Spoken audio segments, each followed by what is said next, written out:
Numerical question number जो है NCERT folder 7 question है a light ray travelling in AR medium and enters into the water medium. Question आपसे कहा जा रहा है कि the light ray bends towards the normal or away from the normal. Yes, very good. Bends towards the normal. ठीक समझ में आ रहा है? कोई लाइट रे एयर से ट्रेवल कर रही है और इंटर कहाँ कर रही है? वाटर में. Air is a denser medium, water air is a rarer medium and water is the denser medium. तो स्पीड जो एयर में उसकी ज्यादा रहेगी और वाटर में स्पीड सडनली डिक्रीज हो जाएगी, कम हो जाएगी. और जब भी स्पीड डिक्रीज होती है तो लाइट रे टुवर्ड्स द नॉर्मल बैंड होती है. आ रहा है समझ में आपको? अगर पूछेंगे व्हाई तो आपको बस इतना ही बताना है. Since the air is a rarer medium, water is the denser medium, due to which the speed of the light is decreased when it enters into water. ठीक है, उसकी स्पीड डिक्रीज हो जाएगी और जब भी स्पीड डिक्रीज होती है तो it bends towards the normal after refraction. Refraction के बाद वो टुवर्ड्स द नॉर्मल जाएगी, नॉर्मल से बैंड होके जाएगी. समझ में आ रहा सभी को? This light ray enters from air या coming from air, travelling from air and enters into the water medium. So it is the rarer medium, it is the denser medium. The speed of the light in air will be high, and when it enters into the water medium, then the speed of the light is decreased. ठीक समझ में आ रहा है? उसकी speed कम हो जाएगी और by which it bends towards the normal after refraction. ये बैंड होती जाएगी. ठीक है, बंद कर दीजिए. लाइट एयर टू ग्लास में इंटर कर रही है. एयर में लाइट की स्पीड इतनी, ग्लास में लाइट की स्पीड फाइंड करनी है. ग्लास का इंडेक्स आपको दे रखा है with respect to x equal to 1.5. समझ में आ रहा सभी को? Okay, then we have to calculate the value of the speed of light in glass medium. इसमें आपको ग्लास में लाइट की स्पीड निकालनी है. तो आप जानते हो एक फॉर्मूला बताया था मैंने आपको, mu equal to C upon V. Mu equal to C by V. ये ग्लास का मीडियम है विथ रिस्पेक्ट टू A. इसकी वैल्यू कितनी पता है? 1.5. Speed of the light in air कितनी है बताएं?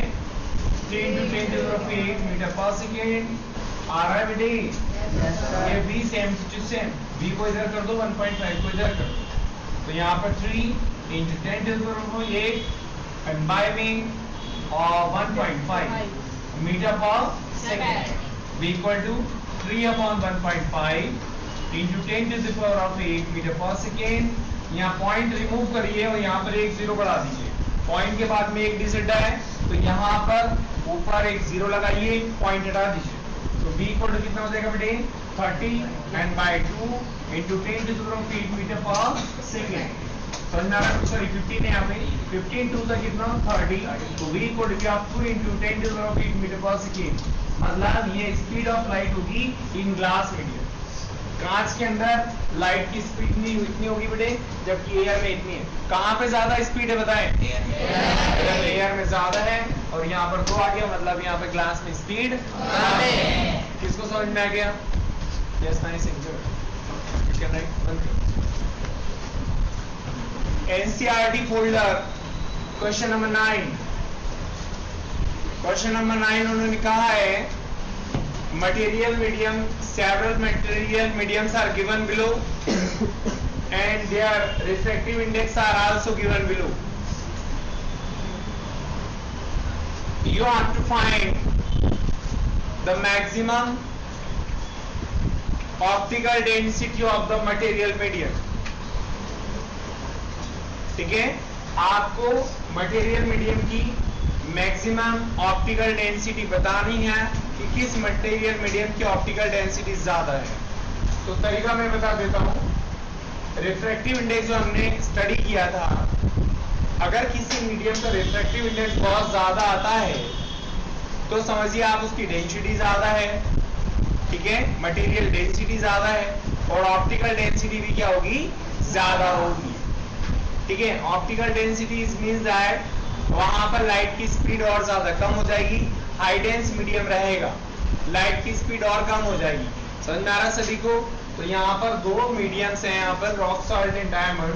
सबसे ज्यादा, सबसे हाईएस्ट रिफ्रैक्टिव इंडेक्स दोनों में से किसका है बताएं? डायमंड का। ऑप्टिकल डेंसिटी डायमंड की क्या होगी, हाई होगी, और यहाँ पर जो है वो ऑप्टिकल डेंसिटी हाई होने के कारण से स्पीड ऑफ लाइट क्या हो जाएगी, कम हो जाएगी। समझ में आ रहा सभी को? डायमंड में, डायमंड हाई डेंस मीडियम है, बहुत ज्यादा हार्ड है, उसका रिफ्रैक्टिव इंडेक्स बहुत हाई है, और वहां पे ऑप्टिकल डेंसिटी उस मीडियम के लिए क्या हो जाएगी, डायमंड के लिए हाई हो जाएगी, क्योंकि उसका इंडेक्स ज्यादा है। समझ में आ रहा सभी को? NCERT folder question number 9। The refractive index of the kerosene 1.44, refractive index of the turpentine 1.47 and the refractive index of the water is 1.33। आपसे क्वेश्चन में पूछा गया है इनमें से कौन सा ऐसा मीडियम है तीनों में से जिसमें लाइट की स्पीड मैक्सिमम होगी। इन तीनों में लाइट ज्यादा स्पीड से ट्रेवल करेगा, सबसे ज्यादा इन तीनों में किसके अंदर सबसे ज्यादा स्पीड फास्ट होगी? वेरी गुड, क्योंकि रिफ्रैक्टिव इंडेक्स क्या हो गया, तो इसमें स्पीड की लाइट की स्पीड क्या हो जाएगी, मैक्सिमम हो जाएगी। देन दीज, समझ में आ रहा सभी को? ओके, मतलब रिफ्रैक्टिव इंडेक्स इसका जितना ज्यादा कम होगा, ऑप्टिकल डेंसिटी क्या होगी उतनी लो, और स्पीड क्या हो जाएगी उतनी ही फास्ट, लाइट की स्पीड उसमें उतनी ही क्या होगी, फास्ट। समझ में आ रहा सभी को? Okay, NCERT folder question number 11। The refractive index of the diamond is D, यहाँ डी मींस डायमंड लिख देता हूं। Refractive index of the diamond is 2.42, ये रिफ्रैक्टिव इंडेक्स डायमंड का होगा। What is the meaning of this sentence? उन्होंने कहा what is the meaning of this sentence. इस सेंटेंस का मीनिंग ये होता है, ध्यान से सुनना, the speed of light, speed of light in diamond, speed of light in diamond is equal to the 1/2.42 times to the speed of light in vacuum। Vacuum का मतलब होता है यहाँ पर एयर वगैरह कोई मीडियम ना हो, खाली जगह पूरी, उस जगह को एक वैक्यूम। तो इस सेंटेंस का मीनिंग ये हुआ कि the speed of the light in diamond will be is equal to the 1/2.42 times to the speed of the light in vacuum. मतलब डायमंड में लाइट की स्पीड वैक्यूम में स्पीड ऑफ लाइट के कितना टाइम्स होगी, 1/2.42 टाइम्स होगी। नहीं आ रही दोस्तों समझ? मतलब अगर वैक्यूम में लाइट की स्पीड अगर 3 × 10⁸ मीटर पर सेकेंड मानते हो तो उसको इतने से डिवाइड करोगे तब जाके डायमंड के अंदर लाइट की स्पीड आएगी। मतलब काफी ज्यादा की कम, बहुत कम आएगी दोस्तों। नहीं यही समझना, किसको समझ में आ गया?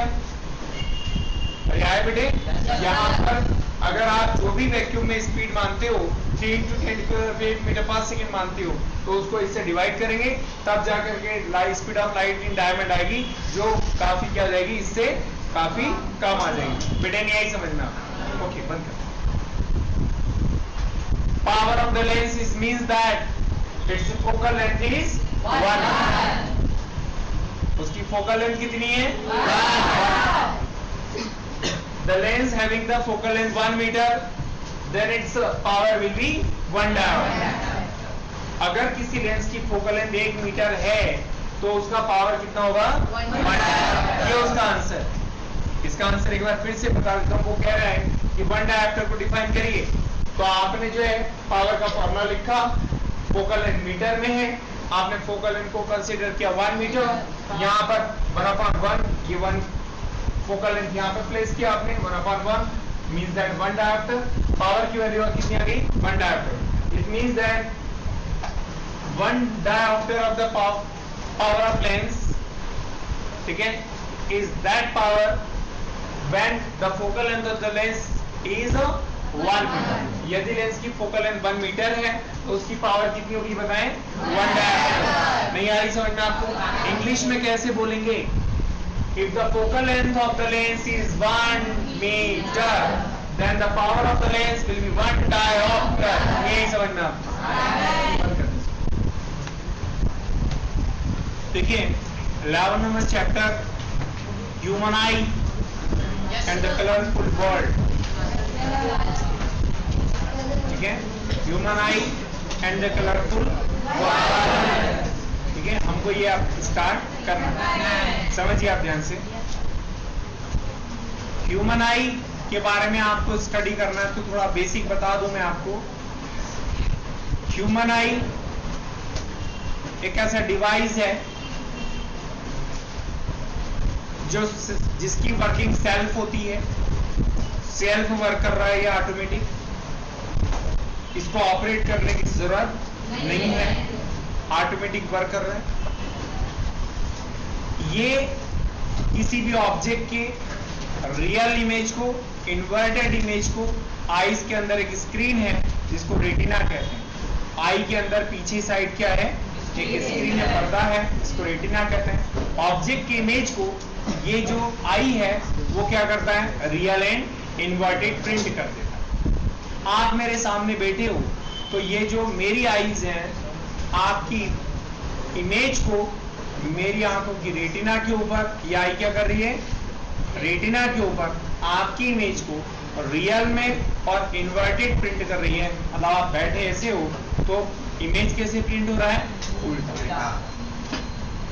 ठीक समझ में आ रहा है? लेकिन ऑप्टिकल नर्व्स होती हैं और जैसे इमेज यहाँ प्रिंट होगा इलेक्ट्रिकल सिग्नल क्रिएट होंगे ऑप्टिकल नर्व्स में। ये रेटिना के ऊपर सेल्स होती हैं, वहां पर जो सेल्स होती हैं वहां पर क्या होते हैं, इलेक्ट्रिकल सिग्नल क्रिएट होते हैं जैसी इमेज प्रिंट होगी, और वो पूरा इलेक्ट्रिकल सिग्नल कहाँ जाते हैं, ब्रेन के अंदर, ब्रेन में जाते हैं। और वो इन्वर्टेड इमेज जो है उस समय ब्रेन जैसी वो इलेक्ट्रिकल सिग्नल को कैच करता है, वो इन्वर्टेड इमेज को कैसे फील कराता है, वो इरेक्ट सीधा फील कराता। इमेज प्रिंट हो रही है उल्टी, लेकिन ब्रेन उसको कैसे फील कर रहा है, आप इरेक्ट बैठे हो, मतलब आप सीधे हो। समझ में आ रहा है? मेरे को फील हो रहा है कि आप मतलब इमेज तो उल्टी प्रिंट हो रही है, लेकिन जो ब्रेन है वो उसको कैसे फील कर रहा है बताएं। समझ में आ रहा है सभी को? दूसरी बात, रेटिना पर जब भी कोई इमेज बनती है वो स्मॉल टाइम, एक छोटे से शॉर्ट टाइम के लिए बनती है और बाद में सेल्फ क्या हो जाती है, इरेज, खत्म हो जाती है। समझ में आ रहा सभी को? आई के अंदर बहुत सारे पार्ट्स हैं, बहुत सारे, जैसे कॉर्निया हो गया, जहां से ये जो ब्लैक फिल्म देख रहे हो इसको कॉर्निया कहते हैं। ये ब्लैक फिल्म देख रहे हो इसको क्या कहते हैं अपन, कॉर्निया। यहाँ से लाइट रेज अंदर इंटर करती हैं, ये व्हाइट सेक्शन से लाइट रेज इंटर नहीं करती, तो ये कॉर्निया से लाइट रेज अंदर इंटर करती है। कॉर्निया के बाद में एक आयरिस स्क्रीन होता है, प्यूपिल होता है, आईलेंस होता है, सिलेरी मसल्स होती हैं, ठीक है। दो प्रकार के लिक्विड है, एक वाइट्रस ह्यूमर और एक्वस ह्यूमर। रेटिना स्क्रीन होता है, समझ में आ गया सभी को? ये बहुत सारे मेनी मोर पार्ट्स हैं, ब्लाइंड स्पॉट होता है, येलो स्पॉट होता है, ये सारी चीजें अपने को देखनी।